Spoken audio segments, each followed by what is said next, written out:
پیشاب آئے تو پانی پی کر پیشاب کیا کرو، اس سے گردے صاف ہو جاتے ہیں۔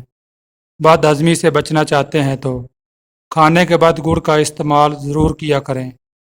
غذا کو تیزی سے نگل لینا اور ٹھیک طرح سے چبا کر نہ کھانا پیٹ کے پھولنے کا باعث بنتا ہے۔ ناشتے میں سلاد کا استعمال کرنے والوں کا پیٹ کبھی باہر نہیں آتا۔ رات کو سوکھی روٹی کو دودھ میں بھگو کر رکھ دیں اور صبح اٹھ کر کھا لیں۔ ایسا کرنے سے آپ ہمیشہ طاقتور اور جوان رہیں گے۔ چہل قدمی سے پہلے ایک پھل ضرور کھاؤ، کیونکہ چلنے سے قبل پھل کھانے سے ہاضمہ خراب نہیں ہوتا۔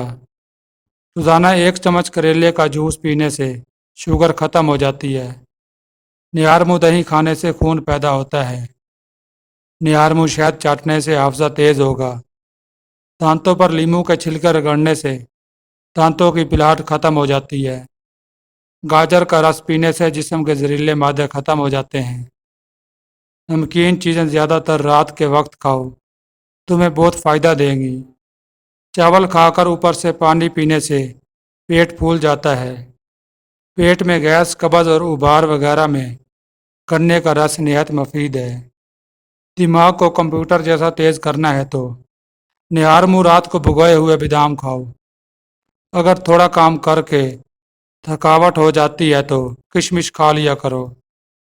روزانہ دودھ پینے سے کمر کی ہڈی ٹیڑھی اور کمزور کبھی نہیں ہوگی۔ دوپہر کو پیاز کا استعمال کرنے سے لکوا جیسی بیماری کا خدشہ نہیں ہوتا۔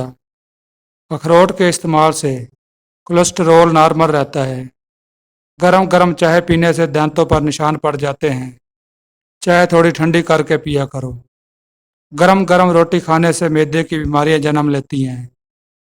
گاجر کا مربع کھاؤ، دل صحت مند رہے گا۔